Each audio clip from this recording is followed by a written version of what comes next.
Assalamualaikum warahmatullahi wabarakatuh. Perkenalkan, nama saya Cudiah Eka Faradila, Biologi 02, sedang mengikuti program pendidikan profesi guru di Universitas Syekh Kuala. Nah, kali ini saya ingin menjelaskan hasil yang telah saya kembangkan dari panduan observasi karakteristik peserta didik. Nah, dalam melakukan observasi peserta didik, ada variabel yang perlu diamati. Yang pertama, etnik dan kultural, kemudian perkembangan kemampuan awal, perkembangan fisiologi, status sosial dan minat, gaya belajar dan motivasi, dan terakhir perkembangan psikologi. Variabel pertama yang perlu kita observasi adalah etnik dan kultural. Ya, pertama, etnik apa yang dimiliki oleh peserta didik sampel, kemudian apa etnik mayoritas pada kelas yang kita observasi, yang nantinya akan kita ajar. Kemudian apakah ada kepercayaan, kebiasaan, dan norma yang dimiliki oleh peserta didik dan harus diikutin. Dan bagaimana faktor budaya sekolah secara umum, ini sudah masuk ke ranah kultural. Kemudian bagaimana ketertarikan siswa terhadap belajar, apakah siswa suka belajar ataupun mereka kurang suka belajar, sukanya main di luar begitu. Kemudian terakhir, secara umum bagaimana guru di sekolah mengajar di kelas, apakah secara monoton ataukah interaktif, belajar secara di alam ataupun hanya di ruang kelas. Begitu. Jadi dimanapun kita berada, etnik dan kultur tetap harus diutamakan, dipegang dan dipertimbangkan dalam proses pembelajarannya.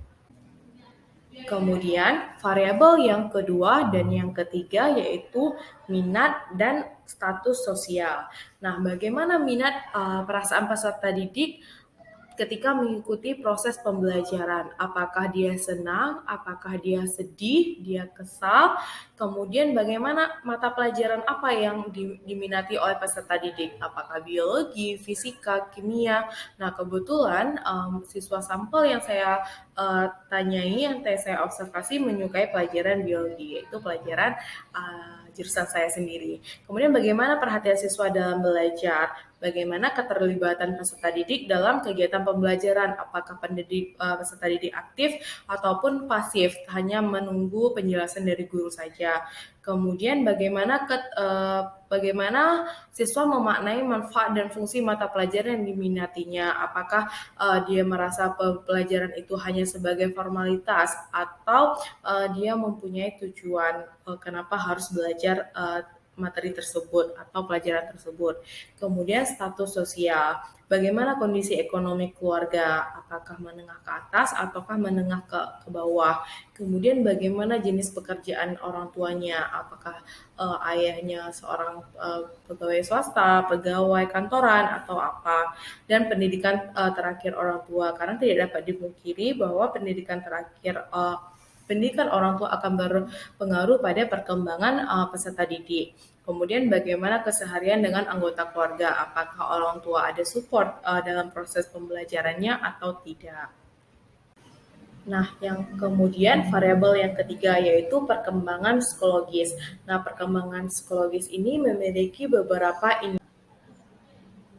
indikator. Yang pertama dari perkembangan psikologis adalah perkembangan kognitif. Nah, perkembangan kognitif ini mencakup bagaimana siswa berpikir kritis. Kita bisa menanyakan apakah peserta didik sudah mencoba berpikir kritis terhadap permasalahan yang ada di sekitarnya. Apakah peserta didik sudah memiliki tujuan untuk masa depan yang lebih realistis. Misalnya saja dia ingin kuliah di Universitas Indonesia ataupun dia ingin menjadi seorang guru, menjadi seorang dokter karena ini dan ini. Kemudian apakah peserta didik bertindak lebih mandiri dan mencoba tantangan dan tidak mudah menyerah. Kemudian apakah peserta didik mencoba kuat apabila mendapat tekanan dari sekitar. Nah, ini sangat sesuai dengan perkembangan peserta didik pada usia 17 tahun seperti kelas yang nantinya akan diajar. Nah, kemudian bagian dari perkembangan psikologis selanjutnya yaitu perkembangan motorik dan emosi. Nah, perkembangan motorik ini ada dua, motorik kasar dan motorik halus. Nah, motorik kasar itu seperti perkembangan otot-otot. Nah, kalau halus itu lebih seperti pada kemampuan-kemampuan seperti menjahit, memegang sesuatu, jadi lebih halus. Nah, kemudian tuh emosi. Bagaimana emosi peserta didik ketika kita mengikuti proses pembelajaran dengan model-model yang diberikan oleh guru? Apakah emosi peserta didik cenderung senang ketika pembelajarannya secara konvensional atau pembelajaran menyenangkan enjoy learning ataupun model pembelajaran melalui permainan seperti monopoli dan lain-lain. Jadi kita mengamati emosi peserta didik berkaitan dengan model pembelajaran yang diberikan oleh guru. Nah, kemudian perkembangan sosial dan moral. Perkembangan sosial ini kita bisa menanyakan bagaimana interaksi peserta didik dengan teman sekolahnya maupun dengan guru atau warga sekolah lainnya. Kemudian secara moral, apakah peserta didik tidak menyakiti orang lain ataupun tidak merugikan orang lain? Kemudian apa dia melakukan yang terbaik untuk diri dia sendiri? Apakah menghormati aturan sosial?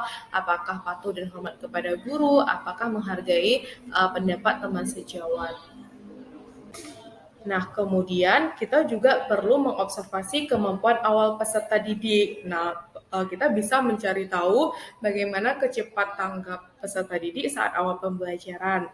Adakah dia membawa bahan pelajaran ataukah dia memang datang dengan tangan kosong dengan tidak membawa apapun.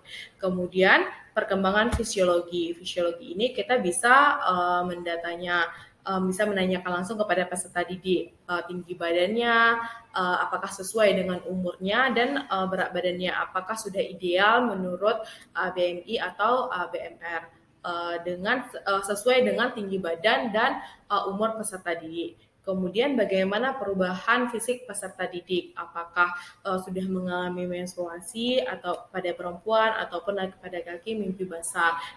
Saya rasa pada umur 17 tahun karena saya praktiknya itu pada siswa yang berumur 17 tahun, saya rasa umumnya itu sudah mengalami perubahan fisik.